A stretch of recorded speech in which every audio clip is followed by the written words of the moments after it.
Bonjour, ici Marc-Antoine au Centre du VR à Saint-Nicolas.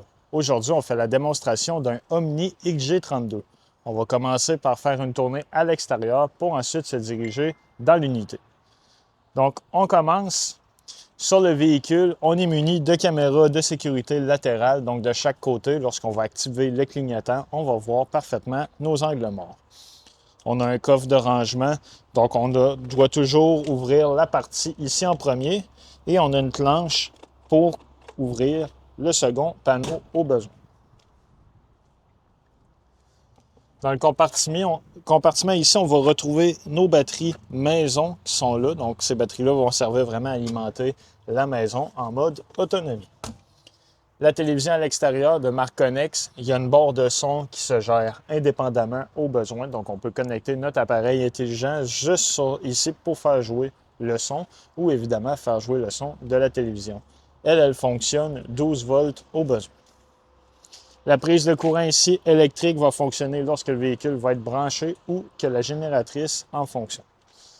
Même principe, on a un coffre de rangement qui est là avec la corde qu'on doit tirer pour être capable de déclipper le panneau. La connexion Quick Connect de propane, donc ça c'est directement lié au réservoir principal pour connecter soit un barbecue ou un foyer extérieur au besoin. Le réservoir est juste ici, donc on a la valve pour ouvrir et fermer les gaz, un indicateur de niveau et le remplissage se fait par ici.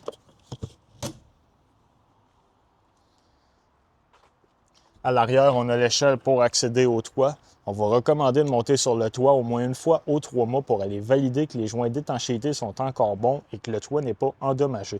Ce qu'on veut, c'est prévenir les infiltrations d'eau. On a un attelage de 2 pouces pour soit rack à vélo, coffre d'arrangement ou atteler une remorque au besoin. Pour la remorque, on a une connexion 7 brins et 4 brins en dessous ici pour l'éclairage. Ce qu'on voit là, c'est la sortie pour la fournaise qui fonctionne au propane. On a un coffre de rangement avec le fil d'alimentation pour le courant de l'unité qu'on va venir connecter juste ici. À côté, c'est une prise coaxiale pour la télévision. Sur le véhicule, on a 2 emplacements pour remplir le diesel, tout dépendamment d'où est-ce qu'on va être situé pour les pompes. Donc, on a un emplacement ici et on en a un second sous le slide-out plus à l'avant. Le moteur fonctionne au diesel ainsi que la génératrice. On a un compartiment de rangement qui est là. Maintenant, ici, on a l'emplacement pour connecter le City Water. Donc, c'est là qu'on va pouvoir connecter l'eau de la ville ou du camping. On a une pomme de douche avec l'eau chaude et l'eau froide. L'emplacement pour vider nos eaux usées. Donc, on va pouvoir pivoter vers le bas et passer par le plancher notre tuyau d'égout. On a la valve noire qui se trouve ici et la grise. La noire, c'est pour l'eau de la toilette et la grise, l'eau des éviers et de la douche. Quand on effectue la vidange, on va toujours commencer par ouvrir la valve noire en premier. Quand c'est fait, on va ouvrir la grise, ça va rincer notre tuyauterie. Par la suite, on referme nos valves et on remet notre capuchon. Le chauffe-eau, lui, est de type instantané. Donc, on n'a plus de réservoir. Lui va chauffer l'eau à la demande.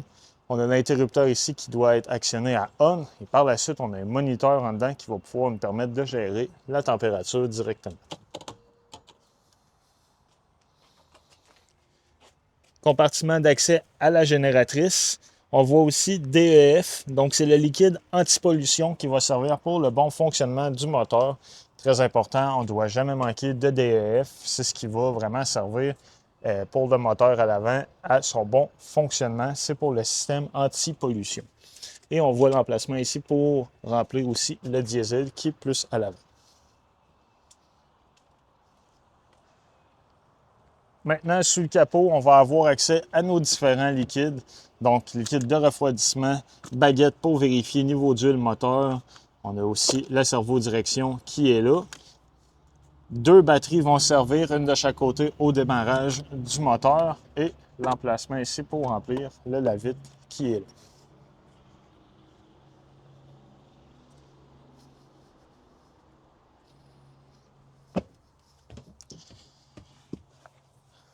À l'intérieur, ce qu'on voit ici, c'est notre coupe-circuit principal. Donc, lorsqu'on est déconnecté, on n'utilise pas de prise de courant 120 volts, qu'on est connecté avec les batteries. Si on ferme le couteau ici, ça va complètement couper le courant partout. Ça va servir lorsqu'on va remiser, par exemple, pour une période indéterminée, 2, 3 semaines, un mois, le motoriser. En le mettant à off, on va être sûr et certain qu'il n'y aura pas une lumière qui est restée allumée et qui a drainé complètement la batterie. Si le véhicule est connecté, on n'a pas besoin d'utiliser l'interrupteur. On a aussi pour l'éclairage et à différents endroits dans l'unité, on va retrouver ce type de contrôle qui est là. Donc ici, ça va être pour de l'éclairage, gérer l'ouverture et la fermeture de l'auvent, ainsi que les Light Master, donc pour ouvrir et fermer complètement les lumières. Ces panneaux-là fonctionnent avec une batterie de type montre qu'on va remplacer à l'occasion à l'arrière. Donc si jamais on appuie sur les boutons, aucune fonction se passe. On a simplement besoin de tirer dessus, on remplace la batterie et on le remet à sa position. On va retrouver 2-3 commandes de ce type-là dans le motorisé.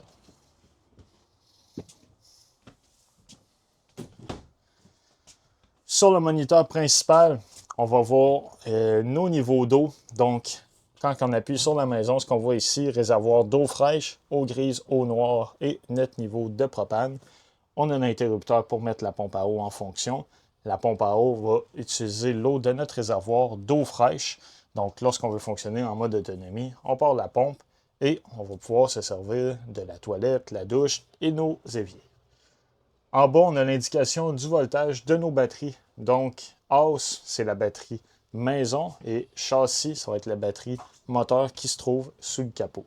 Lorsqu'on veut mettre la génératrice en marche, on a le bouton stop ici qu'on va maintenir quelques secondes et ensuite start pour la décoller. Il va toujours y avoir un délai parce que la génératrice fonctionne au diesel, donc le temps que les glow plugs s'alimentent, après ça, elle va décoller. On peut le fermer complètement, ouvrir les lumières. Le shade, donc le rideau qui se trouve dans la capucine pour ombrager l'interrupteur est juste ici. Par la suite, l'AGS Auto Gen Start.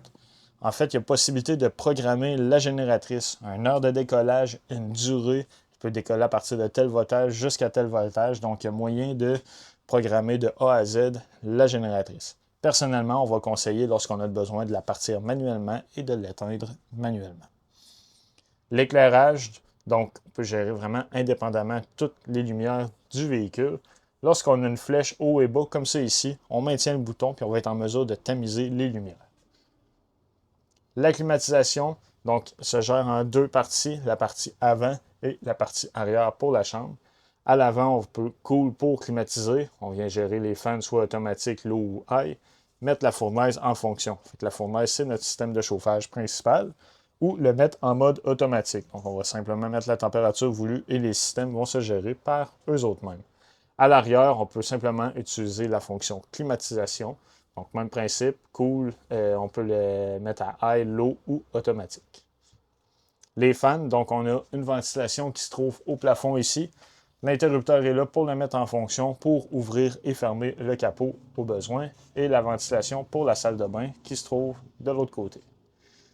Pour le contrôle des slide-out et au vent, le moteur doit être en marche, le frein à main appliqué pour être capable de manœuvrer l'ouverture des slide-out. Donc, un coup que le moteur est en fonction, on va être débarré ici. En ce moment, on est barré, il y a des cadenas, donc on n'est pas capable de faire aucune des fonctions. Le véhicule doit être en marche. Par contre, dans cette position-là, le moteur est arrêté, on va être capable d'ouvrir et fermer l'auvent directement.